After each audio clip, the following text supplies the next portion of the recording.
Ethan Hunt est l'un des meilleurs agents de l'Impossible Mission Force, ou l'IMF. Dans les événements du premier film, il est envoyé à Prague avec son équipe menée par Jim Phelps. Leur mission est d'arrêter Alexander Golitsyn, un ancien agent de l'IMF, qui est sur le point de se procurer la deuxième partie de la liste complète des agents de l'organisation infiltrés en Europe.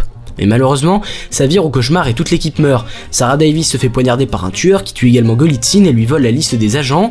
Phelps est tué et tombe d'un pont dans la rivière qui était en dessous. Sa femme Claire Phelps ainsi que Anna Williams trouvent la mort dans l'explosion de leur voiture. Jack Harmon est écrasé par un ascenseur et dans l'histoire, seul Ethan Hunt survit. Il rentre en contact avec le boss de l'IMF, Eugene Kittredge, pour l'informer du décès de l'intégralité de son équipe.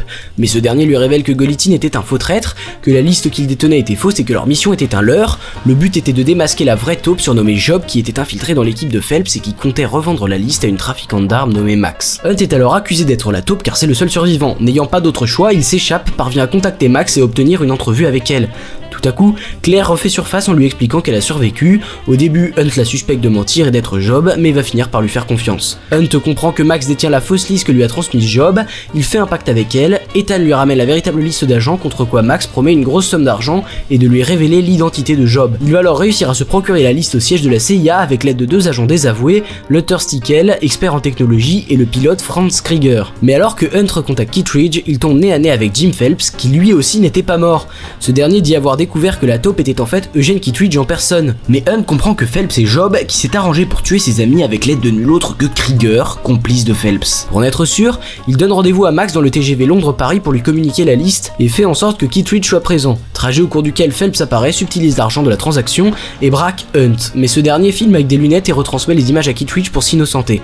Et alors que Claire prend parti pour Ethan, Jim l'abat de sang-froid et prend la fuite transportée en hélicoptère par Krieger. Ethan se lance à leur poursuite et ils finissent tous deux par mourir. Luther redevient un agent de la CIA et Ethan est réhabilité chez Mission Impossible. Dans le deuxième opus, Ethan Hunt est informé par l'IMF que son identité a été usurpée. Celui qui a fait ça a tué Vladimir Nekrovitch, un biologiste moléculaire russe, et lui a volé sa dernière création, la chimère, un virus mortel qui fait effet en 20 heures, et son remède, le Bellérophon, que Nekrovitch a été forcé de développer par la compagnie Biocyte.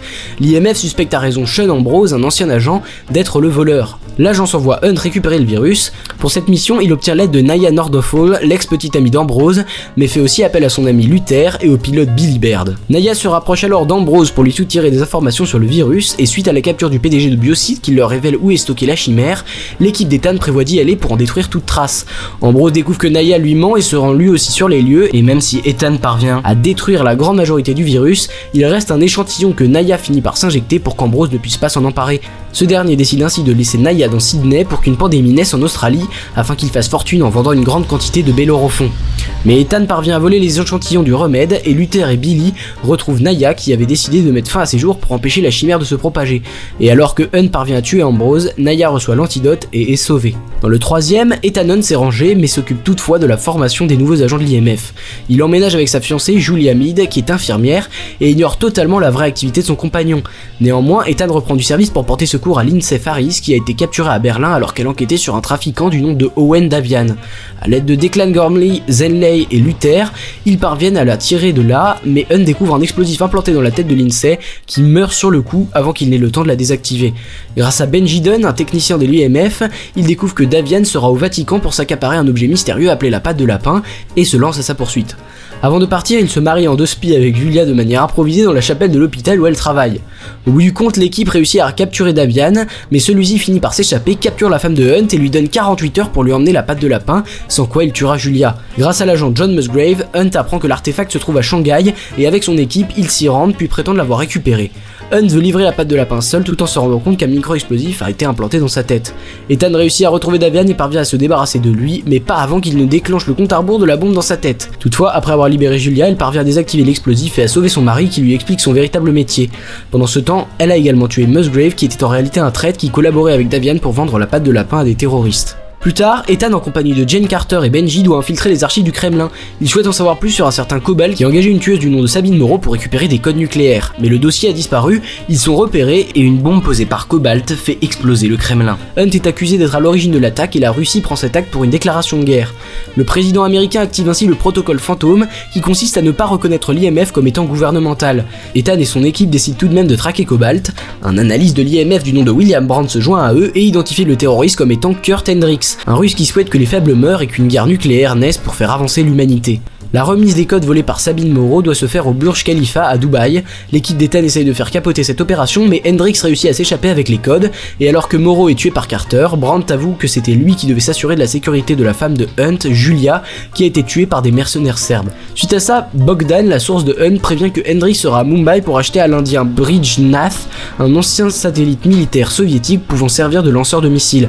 Hendrix finit par se suicider avec le dispositif de lancement des missiles pour assurer que ça fonctionne, mais comme toujours, Ethan parvient à désactiver le missile. L'agent russe Sidorov voit ce qu'a fait Ethan et innocente l'IMF dans l'attaque du Kremlin. Ethan déculpabilise Brandt en lui disant que la mort de sa femme a été mise en scène pour que, la croyant morte, personne ne s'en prenne à elle, même s'il ne la fréquente plus pour ne pas la mettre en danger.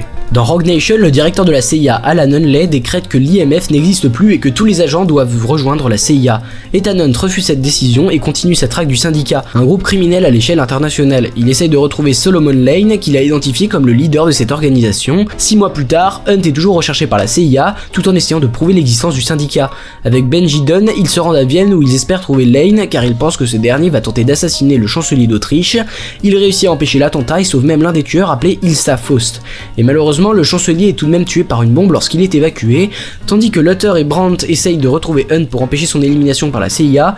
Ethan et Benji vont au Maroc, ceux-ci comptent dérober un fichier important, ce qu'ils vont faire à l'aide de Faust, même si elle va finir par les trahir et tenter de remettre le fichier à son supérieur, Attlee. De son côté, l'équipe de Hunt constate que ce fichier est une boîte rouge que seul le premier ministre britannique peut lire. Finalement, Ethan rentre en contact avec le premier ministre sous l'apparence de Attlee et apprend que c'est le gouvernement britannique qui était à l'origine du syndicat, l'équivalent de l'IMF britannique, mais le projet a été abandonné pour des raisons éthiques. Seulement, Attlee, le directeur du MI6, a continué sans autorisation l'opération qui a été prise en main par un de ses agents, Lane. Luther découvre que le fichier est composé d'une liste de comptes bancaires contenant des milliards de dollars qui étaient les financements du syndicat. Finalement, avec l'aide de Faust qui rejoint Hunt, ils parviennent à capturer Lane. C'est seulement suite à ça que Lane explique que la fin de l'IMF était un moyen de savoir qui faisait partie du syndicat à l'intérieur du gouvernement américain, et donc que l'IMF est réhabilité. 3 ans plus tard, suite à l'arrestation de Lane, le reste du syndicat s'est reformé sous le nom des Apôtres. Ethan doit intercepter l'achat de 3 noyaux de plutonium par les Apôtres qu'ils veulent obtenir pour leur dernier client appelé John Lark. Accompagné par Benji et Luther, il essaye de l'empêcher, mais la mission échoue. La nouvelle directrice de la CIA, Erika Sloan, charge l'agent August Walker de surveiller Ethan. Les deux infiltrent une soirée à Paris où Lark est censé acheter les noyaux aux apôtres par une intermédiaire qui s'appelle la Veuve Blanche. Les deux agents repèrent Lark et réussissent à le coincer aux toilettes où s'ensuit un combat. Il est au final achevé par Faust qui débarque. En conséquence, Ethan se présente comme John Lark à la Veuve Blanche pour acquérir le plutonium. Les deux font un marché, le plutonium contre la libération de Solomon Lane qui est transporté dans un blindé à Paris. Après qu'il ait réussi cette tâche, la Veuve Blanche demande à l'équipe de livrer Ilsa à Londres. Alan Hunley, nouvellement secrétaire de l'IMF, suspecte Hunt d'être Lark, mais l'agent Walker qui est chargé de surveiller Lane dévoile sans le vouloir qu'il est le véritable John Lark. La CIA comprend des membres des apôtres dans ses rangs introduits par Walker et il leur ordonne d'attaquer l'équipe de Hunt. Hunley est tué par Walker qui prend la fuite. Benji, Luther, Ilsa et Ethan poursuivent Walker jusqu'au Cachemire et découvrent le plan de Walker qui est de contaminer l'eau du Pakistan, de l'Inde et de la Chine pour mettre fin à un tiers de la population. Les deux armes nucléaires qui doivent s'en charger peuvent être désamorcées jusqu'à la fin d'un compte à rebours, mais problème, si une est désamorcée, l'autre explosera. Il faut donc que le fusible soit retiré du détonateur. Walker a tout organisé pour que l'ex de Hunt, Julia, et son nouveau mari Eric soient là pour lui mettre la pression. Ce dernier se lance à la poursuite de Walker qui détient le détonateur, laissant Benji, Luther et Ilsa sur le terrain pour désamorcer les bombes. Luther trouve la première et aidé par Julia, il la désamorce. Ilsa et Benji trouvent le deuxième, se confrontent avec Lane et parviennent également à la neutraliser. Ethan et Walker se lancent dans une course-poursuite en hélicoptère et Hunt réussit à tuer Walker à la dernière seconde. Ethan retire la clé d'activation, ce qui permet d'éviter les deux détonations, puis Sloan remet Lane au MI6.